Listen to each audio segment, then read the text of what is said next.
Mission Walk, India's #1 most advanced rehabilitation and physical therapy center, Manikonda, Alkapur Road. Call 9177-300-194. మా branches Hyderabad, Delhi మరియు పూణేలో కలవు.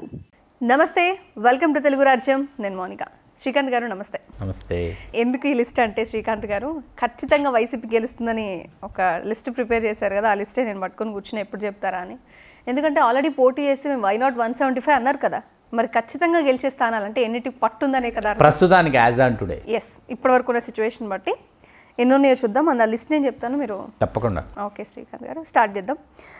First Palasa Seediri Appalaraju గారు sitting MLA, వారు మరొక మారు గెలవబోతున్నారు పలాసలో.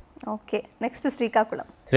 ఇక్కడ వాస్తవానికి ఈ స్థానం తెలుగుదేశం గెలుచుకుని ఉండేది. ఉండాపల్లి సూర్యనారాయణ గారు, లక్ష్మీదేవి గారు దంపతుల్లో ఎవరో ఒకరు పోటీ చేసి ఉన్నట్టయితే తెలుగుదేశం అభ్యర్థిగా ఖచ్చితంగా తెలుగుదేశం గెలిచేటటువంటి స్థానం. ఈ స్థానం గోండు శంకర్ గారు వారికి ఇచ్చారు. ఇది కొత్త అభ్యర్థికి తెలుగుదేశం అవకాశం ఇవ్వడంతో ఈ స్థానాన్ని తెలుగుదేశం వదులుకున్నట్టయింది. ధర్మాన ప్రసాదరావు గారు గెలుస్తున్నారు. ఓకే, హెచ్చర్ల కూడా కిమిడి కళా వెంకటరావు గారు పోటీ చేసి ఉన్నట్లయితే తెదేపా అభ్యర్థి తెలుగుదేశం ఖాతాలో ఈ స్థానం పడేది. అయితే ప్రస్తుతం భారతీయ జనతా పార్టీకి కేటాయించడంతో ఈ స్థానంలో గొర్రె కిరణ్ కుమార్ గారు సిట్టింగ్ ఎమ్మెల్యే ఎవరైతే ఉన్నారో వారి గెలుపు పక్క.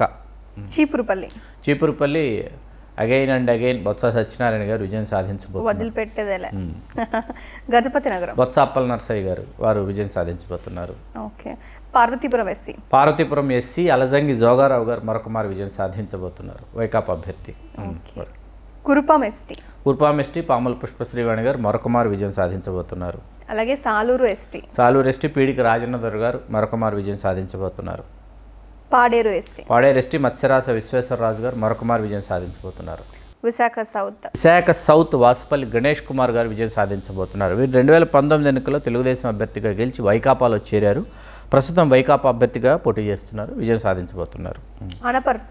అనపర్తి సత్తి సూర్యనారాయణ రెడ్డి గారు మరొక మారు విజయం సాధించబోతున్నారు. రామచంద్రపురం మొట్టమొదటిసారి పిల్లి సూర్యప్రకాష్ సన్నాఫ్ పిల్లి సుభాష్ చంద్రబోస్ వీరు విజయం సాధించబోతున్నారు. ఉంగుటూరు పుప్పాల శ్రీనివాసరావు గారు అలియాస్ వాసుబాబు గారు విజయం సాధించబోతున్నారు మరొక మారు. నెక్స్ట్ పోలవరం ఎస్టీ తెల్లం రాజ్యలక్ష్మి గారు విజయం సాధించబోతున్నారు. నరసరావుపేట గోపిరెడ్డి శ్రీనివాసరెడ్డి గారు మరొక మారు విజయం సాధించబోతున్నారు. మాచర్ల పిన్నెల్లి రామకృష్ణారెడ్డి గారు విజయం సాధించబోతున్నారు. కోన రఘుపతి గారు మరొక మారు విజయం సాధించబోతున్నారు. ఎర్రగొండపాలెం ఎస్సీ తాటిపర్తి చంద్రశేఖర్ గారు మొదటిసారి విజయం సాధించబోతున్నారు. బూచేపల్లి శివప్రసాద్ రెడ్డి గారు విజయం సాధించబోతున్నారు. కావలి రామరెడ్డి ప్రతాప్ కుమార్ రెడ్డి గారు హ్యాట్రిక్ సాధించబోతున్నారు.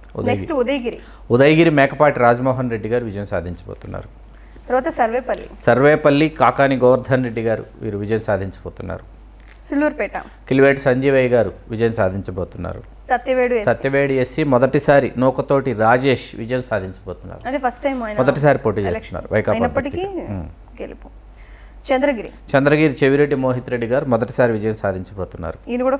మొదటిసారి అంటే రెండు దగ్గర నియోజకవర్గాలు అని చెప్పొచ్చు. కాదు సంబంధం లేదు. అంటే ఏమో ఆ ఏరియాలో వైసీపీ ఎఫెక్ట్ ఉందా అనే పాయింట్. లేదు, సుళ్ళూరుపేటకి సత్యవేడికి చాలా దూరం ఉంది. ఓకే. సుళ్ళూరుపేట ఉమ్మడి నెల్లూరు జిల్లా, సత్యవేడేమో చిత్తూరు జిల్లా. చంద్రగిరి చెవిరెడ్డి మోహిత్ రెడ్డి మరొక మారు విజయం సాధించబోతున్నారు. Gangadhar Nellore SC reserved K Krupalakshmi garu మొదటిసారి విజయం సాధించబోతున్నారు. రాజంపేట హోరాహోరీ పోరు అనుకున్నారు, కానీ ప్రస్తుతానికి as on today Akepati Amarnath Reddy విజయం సాధించే దిశగా అడుగులు వేస్తున్నారు. Next Koduru SC. ఇక్కడ మరొక మారు కొరుముట్ల శ్రీనివాసులు గారు విజయం సాధించబోతున్నారు. గడికోట శ్రీకాంత్ రెడ్డి గారు యాజ్ ఆన్ టుడే విజయం సాధించేటటువంటి దిశగా అడుగులు వేస్తున్నారు. హోరాహోరీ పోరు అనుకున్నా కూడా శ్రీకాంత్ రెడ్డి గారు మరొక మారు వచ్చేసారు. బద్వేల్ ఎస్సీ దాసరి సుధా గారు విజయం సాధించబోతున్నారు మరొక మారు. కమలాపురం మరొకసారి పి రవీంద్రనాథ్ రెడ్డి గారు విజయం సాధించబోతున్నారు. పులివెందుల ముఖ్యమంత్రి వైఎస్ జగన్మోహన్ రెడ్డి గారు విజయం సాధించబోతున్నారు. ఆళ్లగడ్డ గంగుల విజయేందర్ రెడ్డి గారు విజయం సాధించబోతున్నారు. నందికొట్కూరు ఎస్సీ డాక్టర్ దారా సుధీర్ గారు మొదటిసారి విజయం సాధించబోతున్నారు. ఇప్పటి వరకు విజయం ఫస్ట్ టైం నిలబడి సాధించబోతున్న వాళ్ళు నలుగురని చెప్పొచ్చు కదా శ్రీకాంత్ గారు.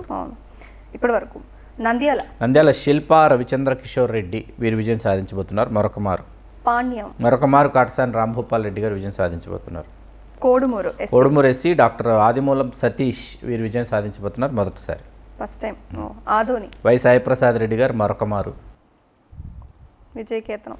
నెక్స్ట్ గుంతకల్లు వై వెంకటరామరెడ్డి గారు మరొక మారు విజయం సాధించబోతున్నారు. నెక్స్ట్ కళ్యాణదుర్గం తలారి రంగయ్య గారు వీరు అంత క్రితం ఎంపీ, ప్రస్తుతం కళ్యాణదుర్గం శాసనసభ నుంచి పోటీ చేస్తున్నారు, విజయం సాధించబోతున్నారు. మడకసిర ఎస్ఐ హీర లక్కప్ప గారు విజయం సాధించబోతున్నారు మొదటిసారి. మొత్తం 42. 42 ఖచ్చితంగా 175 నియోజకవర్గాల్లో ఈ 42 నియోజకవర్గాల్లో ఖచ్చితంగా వైకాపా విజయం సాధించబోతోంది ఇప్పటి వరకు ఉన్న సిచ్యువేషన్ బట్టి. సో ఈ నంబర్ పెరగచ్చు, తగ్గచ్చు కూడా. లేదు, పెరిగేటటువంటి అవకాశాలే ఉంటాయి. అంటే సినారియో అలా ఉందండి. అలా ఉంది. ఎందుకంటే ముఖ్యమంత్రి మీరు మాట్లాడినట్టు ముఖ్యమంత్రి ప్రచారం తర్వాత కొన్ని నియోజకవర్గాల్లో మార్పు కనిపిస్తుంది. ఖచ్చితంగా వచ్చింది, ఆ మార్పులు వచ్చినాయి. అనూహ్యంగా సమీకరణాలు మారిపోయినాయి. అప్పటి వరకు ఉన్నటువంటి సమీకరణలు వేరు, కానీ ఒక్కసారిగా ముఖ్యమంత్రి దూకుడు పెంచి ముఖ్యమంత్రి కొన్ని నియోజకవర్గాల్లో అక్కడ ఉన్నటువంటి పరిస్థితులను ఆయన చక్కదిద్దుతూ వెళుతున్నటువంటి తీరు ఏదైతే ఉందో అది ఖచ్చితంగా ఆ పార్టీకి మేలు చేస్తుంది. వైకాపా అభ్యర్థుల విజయానికి అది దోహదం చేస్తుంది. అయితే శ్రీకాంత్ గారు బేసికల్గా ముఖ్యమంత్రి పర్యటనలు అని ఒక విషయం అయితే ఇక్కడ నామినేషన్స్ కూడా ఎండింగ్ టైం వస్తుంది, అయిపోయింది, ఎల్లుండి తిరస్కరణ కూడా అయిపోతుంది. దీని తర్వాత రాజకీయం ఇంకొక మలుపు, అంటే ప్రచార హోరు, పూర్తిగా ప్రచార హోరు. ఇంకా అంటే డైరెక్ట్ గా ప్రజల్లోకి వెళ్ళడానికి విశ్వ ప్రయత్నాలు అనే చెప్పాలి. ఒక 10-13 డేస్ కదా శ్రీకాంత్ గారు, ఆ 10-13 డేస్ లో కూడా మళ్ళీ మారిపోవచ్చు అనేది చెప్పలేము ఎలా ఉంటుంది. దానికి వైసీపీ ఖచ్చితంగా గెలిచే 42 ప్లేసెస్ అని. వీటి గురించి మళ్ళీ మనం విశ్లేషిస్తాం. జూన్ 4 ఫలితాలు వచ్చిన తర్వాత మనం ఆ రోజు తెలియజేసిన ఖచ్చితంగా గెలుస్తుంది అనుకున్న నియోజకవర్గంలో గెలిచిందా లేదా అన్నది కూడా మనం విశ్లేషణ చేస్తాం ఈ లిస్ట్ని బట్టి. ఖచ్చితంగా ఈ జాబితా అలాగే ఉంటుంది.